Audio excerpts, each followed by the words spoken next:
Hi guys, so start na natin yung tutorial para sa natin Android dun sa Adventures 11. So let's go. So, unang-una, kailangan mo muna maging Pro yung Windows nyo. Ayan na, Pro.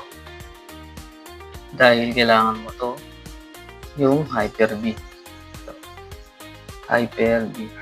Kailangan mo siyang i-check. Ayan, pag uncheck yan, ayan, check mo lang. Tapos, yung virtualization, check mo din. So, dalawang i-check mo. Hyper-V, tapos virtualization. Ito. Virtual Machine Platform. So, check mo yan. Ayan. So, ang meron lang sa Hyper-V, ng Hyper-V ay, Windows 11. So, papakita ko dito. Windows Home lang to. Ayan. Windows Home. So, wala siyang Hyper-V. Windows Home. Wala siyang Hyper-V. Meron siyang virtualization. Ayan. So, dapat pala din 8 GB yung RAM mo dito. Minimum. 8 GB yung RAM. Minimum sa 4 GB. Hindi ito gagana. 8 GB ang kailangan. Pero recommended is 16 GB. So, upgrade na kayo kung 4 GB lang yan. So, press OK pagka na-check mo na. Press OK.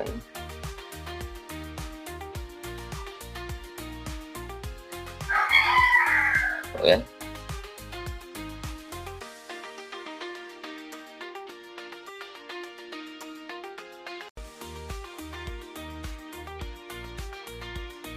So, ayan. So, pag nag-update na gano'n, pag yung dapat hindi mamamatay yung laptop, baka mag-blue screen yan. Sakit ng Windows yan. Kailangan yung update hindi na i-interrupt.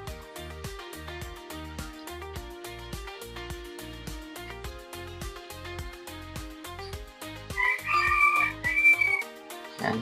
So, pag na-open nyo na yun, so okay na lahat. So, next step tayo, ito. Open yung browser. Kahit anong browser gusto nyo.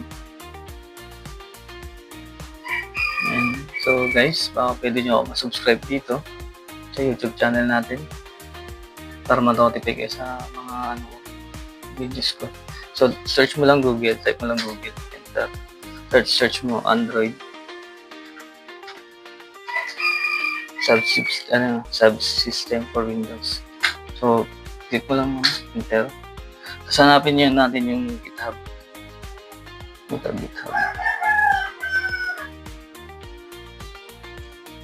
Yung GitHub.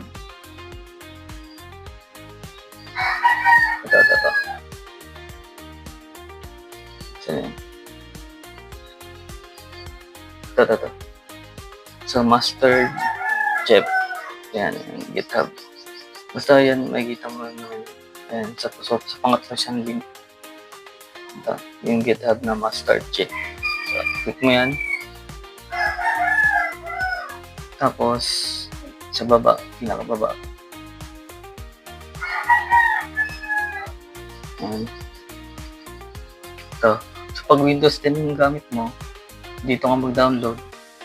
Yan, pag Windows 10 gamit mo, dito ka mag-download. Pero Windows 11 tayo, ito, pinakataas. Click mo lang yan. Yan.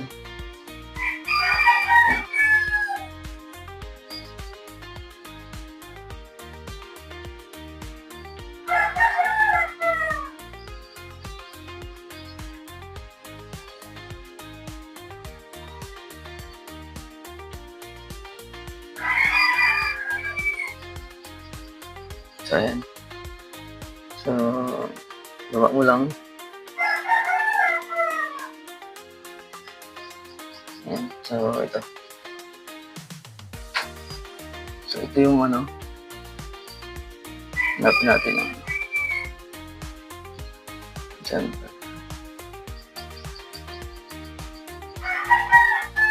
Ito yung pinakataas yung click niya. Dito ka. Yan.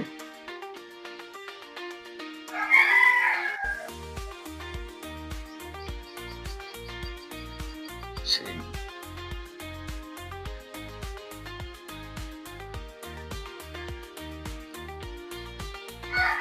So, after nun, lipat nyo siya sa yan, loading na siya.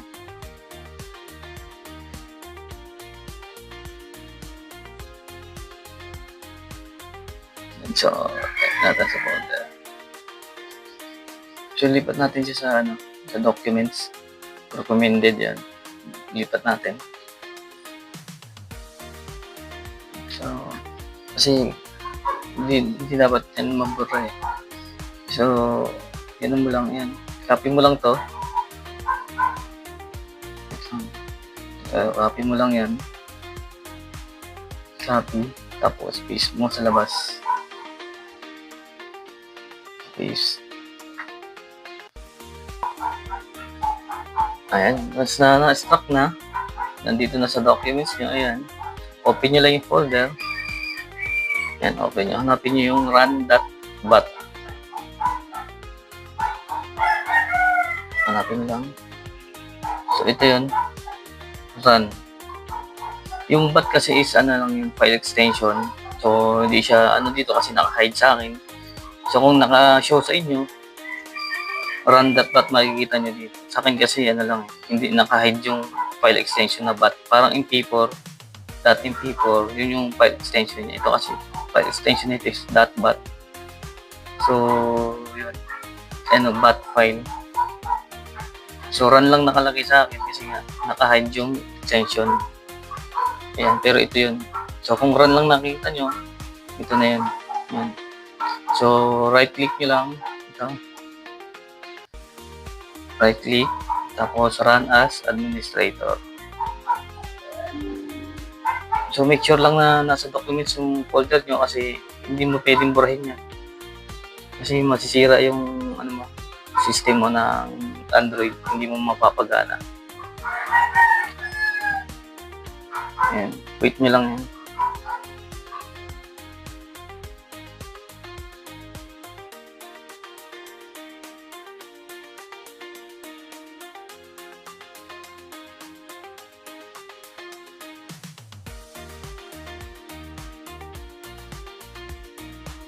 Ayan na. So, kailangan mag-sign in. So, mag-sign in muna ako. Tapos ko muna ito. Ayan. So, after nyo mag-sign in, so, mag-close na siya. X nyo na to. So, huwag nyo buburahin yung yung folder na to kasi nandyan yung importanteng files ng Android. So, tingnan natin dito sa apps natin. Ayan, apps. Ayan. So, Play Store. Lagyan, search natin Play. Ayan na. So, ayan na yung Play Store natin. So, ayan na. Ayan na yung natin. Not now. Ito lang not now. So, open na yung Play Store natin. So, download tayong games. Search natin games. Real-Time. Real-Time Racing. Isa sa mga paborito kong laro. Ito, install.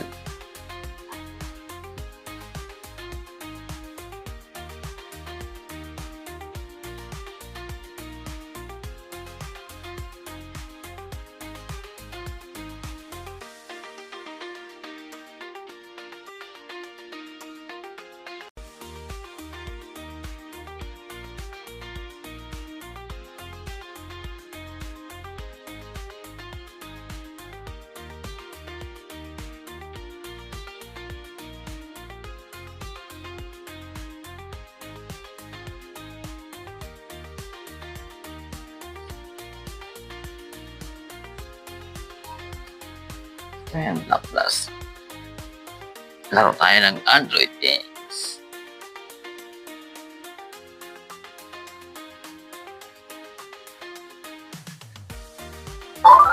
So, excellent. Android games sa Windows 8, Windows 10, Windows 11. Ayan, nakakalaro tayo guys.